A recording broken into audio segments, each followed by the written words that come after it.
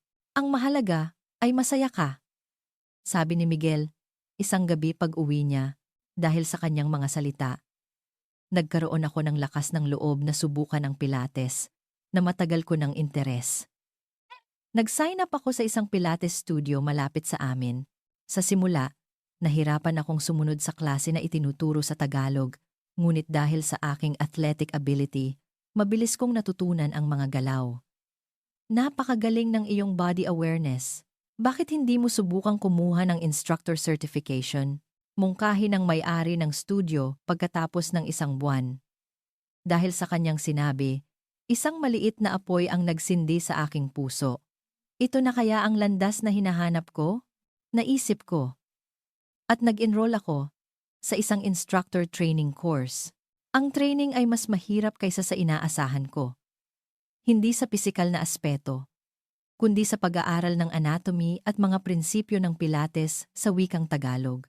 Gabi-gabi, tinutulungan ako ni Miguel na mag-aral at magmemorya ng mga termino. Gumagaling na ang bigkas mo. Pagpapalakas loob niya. Pagkatapos ng 6 na buwan ng training, kumuha ako ng certification exam. Ang written exam ay inihanda para sa akin sa Ingles at perpekto kong naisagawa ang practical exam. Noong araw na natanggap ko ang resulta na pumasa ako, nagdiwang kami ni Miguel. Ngayon, hindi na ako si Sergeant Stone ng US Army, kundi si Rachel Santos, isang Pilates instructor. Sa aking unang klase, sobrang kaba ko. Dahil hindi pa ako gaanong bihasa sa Tagalog, ang mga simpleng utos ay sa Tagalog at ang mga detalyadong paliwanag ay sa Ingles. Taliwas sa inaasahan ko. Naging maganda ang reaksyon ng mga estudyante. Bago at exciting. Magkaroon ng foreign teacher at natututo pa kami ng mga Pilates terms sa Ingles, sabi ng isang estudyante pagkatapos ng klase. Unti-unti, nagkaroon ako ng kumpiyansa sa pagtuturo at gumaling din ang aking Tagalog. Pagkalipas ng 1 taon, binuksan ko ang sarili kong klase na tinawag kong Sergeant's Pilates. Ginamit ko ang aking karanasan sa militar para gumawa ng isang programa na nakatuon sa pagpapalakas ng katawan. Naging patok ito, lalo na dahil ang Pilates ay orihinal na nilikha para sa rehabilitasyon ng mga sundalo. Kumalat ang balita, at maraming estudyante ang dumating, lalo na ang mga batang propesyonal na naghahanap ng high-intensity workout. Unti-unting nabuo ang aking pagkakakilanlan bilang isang Pilates instructor. Ang aking buhay sa Pilipinas ay naging mas komportable. Ang pakiramdam na dayuhan ako ay unti-unting nawala at napamahal na sa akin ang kultura at mga tao sa bansang ito. Naging malapit din ako sa pamilya ni Miguel at naging normal na sa amin ang kumain sa bahay ng aking mga biyenan tuwing weekend. Sa aming 3 anibersaryo ng kasal, nagpasya kaming magkaanak. Mas mabilis naming nakuha ang aming hiling kaysa sa inaasahan. Noong araw na nalaman naming buntis ako, naiiyak na hinaplos ni Miguel ang aking tiyan. Sana maging kamukha mo ang anak natin, bulong niya. Hindi, dapat kamukha mo, para maging kasing bait at kasing lakas mo. Sagot ko. Habang buntis, binawasan ko ang aking mga klase sa Pilates, ngunit hindi ko ito tuluyang itinigil. Sa halip, nagbukas ako ng klase para sa mga buntis. Dahil sa sarili kong karanasan, mas nakapagbigay ako ng praktikal na tulong sa kanila. Habang papalapit ang aking panganganak, lumaki rin ang aking kaba. Ang manganak sa Pilipinas, bilang isang dayuhan, ay nakakatakot. Ngunit dahil sa buong suporta ni Miguel at ng aking biyenan, napanatag ang aking loob. Huwag kang mag-alala, nandito lang ako sa tabi mo, pangako ni Miguel. Noong tagsibol ng 2021, isinilang ang aming anak na si June. Pagkatapos ng 10 oras na labor, ang malusog naming anak ay dumating sa mundo. Nang yakapin ko siya, lahat ng hirap ay parang natunaw. Si June ay may mga mata ko at ilong ni Miguel, isang perpektong pagsasama ng Pilipino at Amerikano. Kamukha mo ang mga mata niya. Ang ganda, sabi ni Miguel, puno ng emosyon. Sa panahon ng aking pagpapagaling, ang aking biyenan ang nag-alaga sa akin na parang tunay na ina. Naranasan ko ang postnatal care na estilong Pilipino, isang bagay na hindi ko mararanasan sa Amerika. At natutunan ko ang isa pang bahagi ng kanilang kultura, ang pagmamahal ng aking biyenan na araw-araw nagluluto ng masustansyang lugaw at nag-aalaga sa sanggol. Kung ako lang mag-isa, hindi ko po ito kakayanin. Buong puso kong pasasalamat. Ano ka ba? Anak na kita. Kaya natural lang yan. Malambing niyang sagot. Pagkatapos ng 6 na buwan, bumalik ako sa pagtuturo ng Pilates. Sa pagkakataong ito, isang bagong programa ang sinimulan ko. Postnatal Recovery Pilates. Batay sa aking karanasan, ang klase na ito ay naging patok sa maraming ina. 1 taon pagkatapos manganak, naging balanse na ang aking trabaho at pagiging ina. Sa umaga, kasama ko ang aking anak. Sa hapon, nagtuturo ako. At sa gabi, oras para sa pamilya. Habang bumabalik sa normal ang aming buhay, isang hindi inaasahang bisita ang dumating. Sina Jason, Mike, at Jessica, mga dati kong kasamahan sa militar. Lahat sila ay bumalik sa Pilipinas sa iba't ibang dahilan. Si Jason ay nagtatrabaho na sa isang kumpanya sa Pilipinas. Si Mike ay nagbabakasyon at si Jessica ay may nobyo pa ring Pilipino. Wow! Rachel, ang ganda ng bahay niyo. Bagay na bagay sa'yo ang buhay dito, masayang sabi ni Jessica. Sa isang maliit na salusalo sa aming bahay, sinabi nilang nakikita nila ang malaking pagbabago sa aking buhay. Nagulat sila na ang dating matapang at seryosong ako ay isa ng malambing na Pilates instructor at ina. Sa totoo lang, noong sinabi mong dito ka natitira, nag-alala kaming lahat. Pero ngayon, kitang-kita namin na masaya ka. Sinserong sabi ni Jason. Nang pumasok si Miguel na karga si June, lahat ng tingin ay napunta sa kanila. Hangang-hanga pa rin sila sa kalmado at maginoong kilos ni Miguel at hindi mapigilang purihin ang kakyutan ni June. Teka, may mga kaibigan ba kayo na single pa? Pabirong tanong ni Jessica.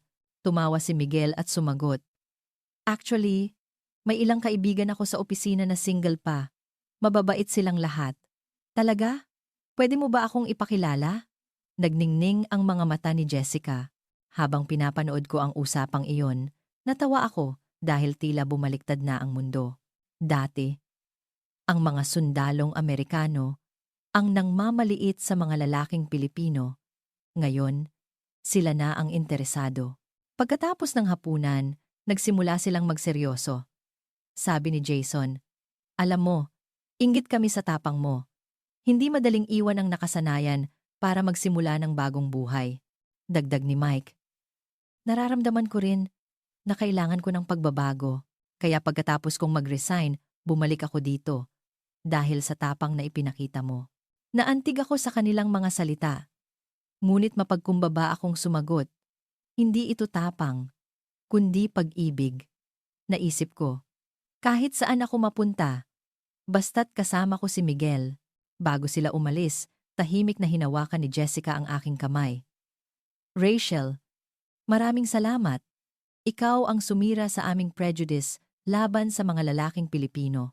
Dahil sa'yo, mas naging bukas na ang isip ko. Noong gabing iyon, habang nakahiga kami ni Miguel, nagkuwentuhan kami. Mukhang gustong-gusto ka ng mga kasamahan ko. Lalo na si Jessica, interesado sa mga kaibigan mo. Tumawa si Miguel at sumagot. Kaya nga nag-set na ako ng get-together kasama ang mga kaibigan ko sa opisina ngayong weekend. Marami pa sa kanila ang walang swerte sa pag-ibig. Nakakatuwa! Nagiging matchmaker ka na pala. Biro ko. Gusto ko lang na mas marami pang maging masaya. Tulad natin. Sinserong sagot ni Miguel. At uminit ang aking puso. Sa aming 5th anibersaryo ng kasal, nagkaroon kami ng isang maliit na selebrasyon. Dumating ang aming pamilya mula sa Amerika, mga kaibigan sa Pilipinas, at ang mga dati kong kasamahan na ngayon ay naninirahan na rin dito. Sorpresang regalo ni Miguel ang isang kuwintas na may nakaukit na pangalan ng bundok kung saan kami unang nagkita. Kung hindi mo hinubad ang pantalon ko noon, siguro wala na ako ngayon. natatawa kong sabi. Ngunit may luha sa aking mga mata. Hinawakan ni Miguel ang aking kamay at sumagot. Hindi ako ang nagligtas sa'yo. Iniligtas natin ang isa't isa. Habang tinitingnan ko ang mga taong nagtipon, nakita ko kung paano nagkabuhol-buhol ang aming mga landas. Ang mga dati kong kasamahan sa militar ay nagsisimula na ng bagong buhay sa Pilipinas. At ilan sa kanila ay nakahanap na ng mga partner na Pilipino, lumilikha ng panibagong pagsasanib ng kultura. Bawat isa ay may sariling kuwentong hinahabi. Noong gabing iyon, bago matulog, binalikan ko ang nakaraang 5 taon, kung paano binago ng mga bundok ng Pilipinas ang aking kayabangan at ginawa itong pagpapakumbaba at pag-ibig. At sa prosesong iyon, kung gaano karaming buhay din ang nagbago, ngayon, ang Pilipinas na ang aking tunay na tahanan, ang pag-ibig namin ni Miguel ay lalo pang lumalim. At ang pasasalamat na naramdaman ko noong araw na iyon ay nananatiling buhay sa aking puso.